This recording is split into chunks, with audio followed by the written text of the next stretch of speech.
ఉమ్మడి మెదక్ జిల్లాలో మున్సిపల్ ఎన్నికల్లో పోటీ చేస్తున్న అభ్యర్థుల రాజకీయ భవిష్యత్తుపైన కౌంటర్ మొదలైంది. ఉమ్మడి మెదక్ జిల్లా వ్యాప్తంగా 19 మున్సిపాలిటీల పరిధిలో 403 వార్డులు ఉన్నప్పటికీ మెదక్ మున్సిపాలిటీలోని 32వ వార్డు ఏకగ్రీవం అవడంతో 402 వార్డులకు ఎన్నికలు జరిగాయి. కౌంటింగ్ ఏర్పాట్లపైన 3 జిల్లాల అధికారులు పటిష్ట భద్రతా చర్యలు చేపట్టాయి. మున్సిపాలిటీల వారీగా ఎక్కడికక్కడ ఓట్ల లెక్కింపు చేపట్టనున్నారు. ఇక ముందుగా పోస్టల్ బ్యాలెట్, ఆ తర్వాత బ్యాలెట్ బాక్సులోని ఓట్లను లెక్కిస్తున్నారు. మధ్యాహ్నం వరకు అన్ని మున్సిపాలిటీల ఓట్ల లెక్కింపు పూర్తి చేసి ఫలితాలు వెల్లడించే అవకాశాలు అయితే ఉన్నాయి. ఇక మెదక్ నుంచి మరింత సమాచారాన్ని మా ప్రతినిధి రాజు లైవ్ లో అందిస్తారు. రాజు, ఉమ్మడి మెదక్ జిల్లాలో మున్సిపల్ ఎన్నికల ఓట్ల లెక్కింపు సంబంధించి మీ దగ్గర ఉన్న అప్డేట్స్ ఏంటి? కౌంటింగ్ కేంద్రాల వద్ద పరిస్థితి సిచ్యువేషన్ ఏ విధంగా ఉంది?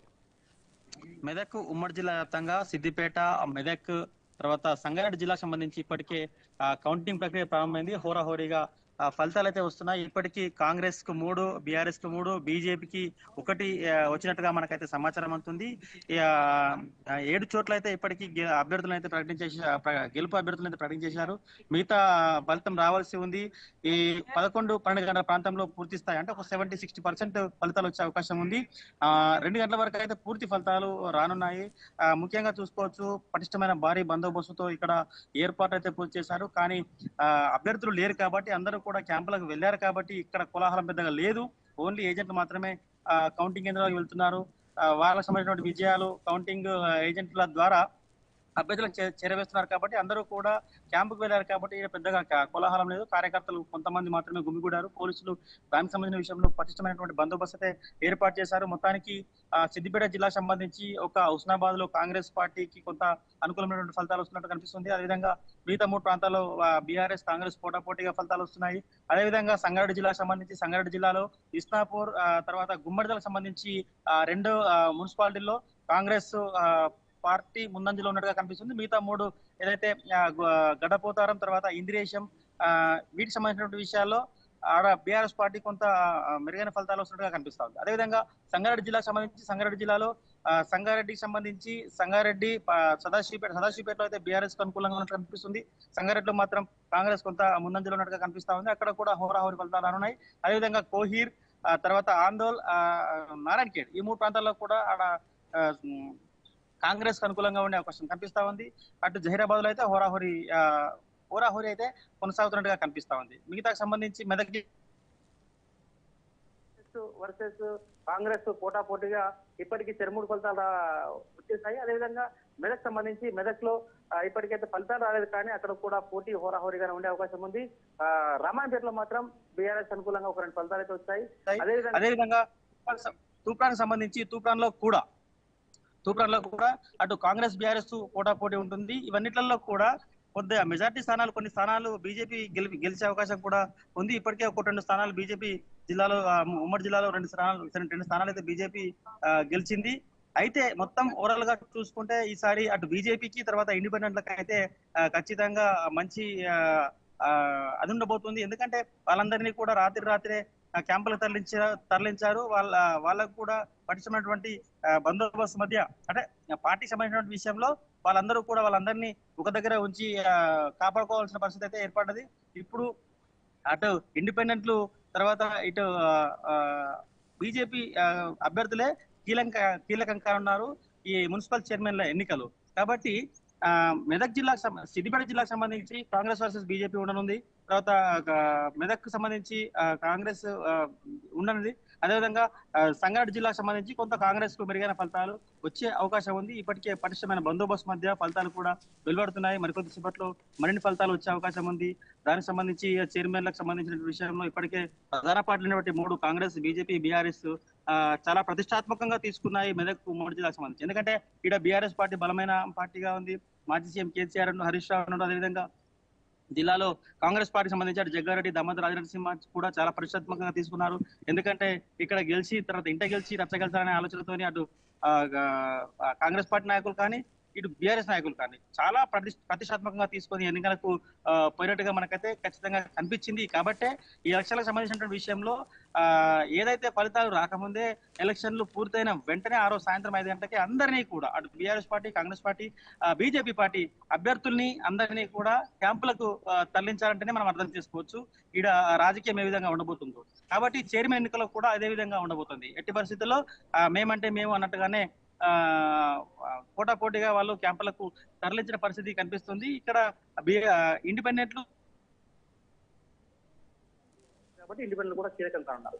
ఇప్పటికీ మనకు వచ్చినటువంటి ఫలితాల్లో మాత్రం కొంత కొన్ని నియోజకవర్గాల్లో, కొన్ని మున్సిపాలిటీల్లో కాంగ్రెస్, మరికొన్ని మున్సిపాలిటీల్లో బీఆర్ఎస్ పార్టీ అయితే ముందంజలో ఉంది. బీజేపీ పార్టీ కొన్ని చోట్ల 1-2 సీట్లు గెలుస్తూ వస్తున్నటువంటి ఫలితాలు అయితే వస్తున్నాయి. అయితే రాజు, లెక్కింపు ప్రక్రియను పారదర్శకంగా ఉంచడానికి వెబ్ కాస్టింగ్ ఏర్పాట్లు ఏ విధంగా ఉన్నాయి, అధికారులు ఏం చెప్తున్నారు? మూడంచెల భద్రతా వ్యవస్థ అయితే ఏర్పాటు చేశారు. లెక్కింపు చాలా పారదర్శకంగా నడుస్తుంది.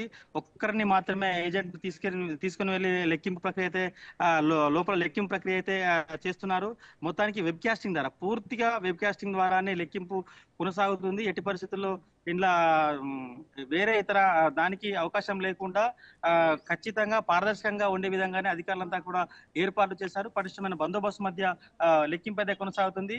అధికారులు కూడా పెద్ద మొత్తంలో, అటు రిజర్వ్ అధికారులు కూడా చాలా మంది ఉన్నారు కాబట్టి లెక్కింపు అయితే పూర్తి స్థాయిలో పారదర్శకంగా అయితే కొనసాగుతుంది. ఖచ్చితంగా 1-2 సార్లు ఏమైనా అనుమానం వస్తే 10-20 ఓట్లు వచ్చినప్పటికీ దాన్ని కూడా 1-2 ఓట్లకే 4 సార్లు లెక్క పెడతారు. కానీ ఇక్కడ 10 ఓట్లు 20 ఓట్ల మెజార్టీ వచ్చినా కానీ దాంట్లో 3 సార్లు 4 సార్లు లెక్క పెట్టేందుకు కూడా అధికారులు అవకాశం కల్పిస్తున్నారు. ఆ విధంగా ఇప్పుడు ఇంతకు ముందే మనకు వచ్చినటువంటి ఫలితం రామాయంపేటలో 39 ఓట్లతో బీఆర్ఎస్ అభ్యర్థి గెలిచిన వార్డులో ఇప్పటికీ 3 సార్లు లెక్కించగా తర్వాత తుది ఫలితాన్ని అయితే వాళ్ళు ప్రకటించారు. ఈ విధంగా లెక్కింపు కూడా చాలా పారదర్శకంగా కొనసాగుతుందని చెప్పి మనం స్పష్టంగా తెలుసుకోవచ్చు. అయితే రాజు, పోస్టల్ బ్యాలెట్ల లెక్కింపులో ఏ పార్టీ హవా ఎక్కువగా కనిపించింది? పోస్టల్ బ్యాలెట్ లో అయితే బీఆర్ఎస్ కాంగ్రెస్ పోటాపోటీగా ఉంది. ఏదైతే మనం అనుకున్నట్టుగా ఉస్నాబాద్ సంబంధించినటువంటి మున్సిపాలిటీలో కాంగ్రెస్ కు కొద్దిగా మెరుగ్గా ఉన్నాయి. తర్వాత గజ్వెల్ సంబంధించి గజ్వెల్లో అటు బీఆర్ఎస్ కు కొద్దిగా ఎక్కువగా ఓట్లు పడ్డాయి. అదేవిధంగా దుబ్బాకలో కూడా బీఆర్ఎస్ కి ఎక్కువ పడ్డాయి. అట్లా చూసుకుంటే ఎక్కడైతే కాంగ్రెస్ పార్టీ బలంగా నిలబడ్డదో అక్కడ కాంగ్రెస్ కు పడింది, మిగతా చోట్ల బీఆర్ఎస్ కు కూడా పడింది. ఎందుకంటే బీఆర్ఎస్ ఇక్కడ ఇంటి పార్టీగా భావిస్తారు కాబట్టి బీఆర్ఎస్ పార్టీ సంబంధించినటువంటి వాళ్ళు కూడా ఎక్కువ మంది బీఆర్ఎస్ కు పోస్టల్ బ్యాలెట్లు ఓట్లు వేశారు. మనము ఫలితాలను చూస్తే బట్టి సిద్దిపేట జిల్లాలో కొంత బీఆర్ఎస్ అనుకూలంగా ఫలితాలు వచ్చే అవకాశం అయితే సుస్పష్టంగా కనిపిస్తుందని చెప్పి అయితే మనకు స్పష్టమైనటువంటి ఫలితాలను బట్టి చెప్పవచ్చు. రాజు, ఇతర పార్టీల నుంచి అభ్యర్థులను లాగేందుకు ప్రధాన పార్టీలు చేస్తున్న ప్రయత్నాలు ఏ విధంగా ఉన్నాయి రాజు? ఇప్పటికే ఇండిపెండెంట్లు కూడా చాలా జాగ్రత్త పడ్డారు. వాళ్ళు కూడా రహస్య ప్రదేశాలకు వెళ్ళి అక్కడ నుంచి ఫోన్లు చేయడము, తర్వాత బేరసారాలు చేయడం ఇప్పటికే కొనసాగిస్తున్నారు. అయితే ప్రధాన పార్టీ ఏవైతే ఉన్నాయో, ఎక్కడైతే కొద్దిగా అటు ఇటుగా ఉందో, ఇప్పుడు రామంపేట కావచ్చు, పోటీ ఎన్నికలు జరిగిన నేపథ్యంలో మనం చూసిన దానిలో అయితే అటు సిద్దిపేట జిల్లాలో ఎట్టి పరిస్థితుల్లో కాంగ్రెస్ ఖచ్చితంగా పాగా వేయాలనే ఉద్దేశంతో ఇక్కడ బీఆర్ఎస్ ఇంటి పార్టీగా భావిస్తున్న నేపథ్యంలో ఇక్కడ ఎట్టి పరిస్థితుల్లో కాంగ్రెస్ జెండాను పాతాలనే ఉద్దేశంతో అటు గజ్వెల్, దుబ్బాక, తర్వాత ఈ రెండు ప్రాంతాల్లో ఎట్టి పరిస్థితుల్లో కాంగ్రెస్ పాగా వేయాలని చెప్పి కాంగ్రెస్ వాళ్ళు, తర్వాత బీఆర్ఎస్ పాగా వేయాలని చెప్పి బీఆర్ఎస్ వాళ్ళు. కాబట్టి రెండు పార్టీ నాయకులు కూడా చాలా ప్రతిష్టాత్మకంగా తీసుకొని వీళ్ళ ఎవరెవరు అభ్యర్థులు అయితే వాళ్ళ గుప్పిట్లో పెట్టుకొని మిగతా ఇండిపెండెంట్ ఇప్పటికే గాలాలు అయితే శురు చేశారు, బేరసారాలు అయితే కొనసాగుతారు. ఈ విధంగా కొనసాగే పరిస్థితి ఉంది. ఖచ్చితంగా పాగా వేయాలని చెప్పి ఇరు పార్టీలు చూస్తున్నారు. Right, thank you Raju.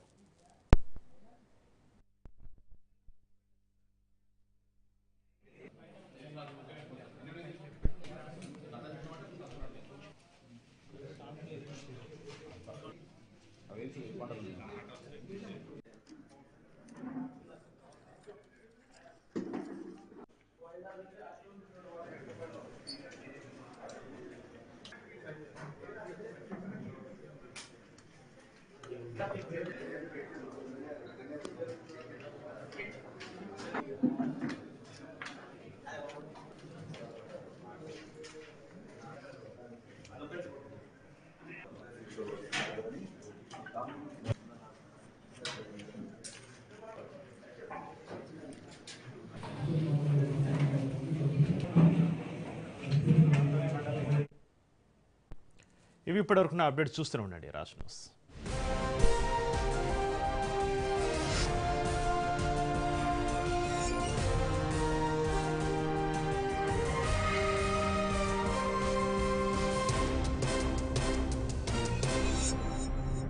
Me abroad education dream fulfil చేసుకునే గొప్ప అవకాశం. నార్త్ 24 లోన్స్ ద్వారా మీకు కావాల్సినంత ఎడ్యుకేషన్ లోన్ 24 hours లో వచ్చేస్తుంది.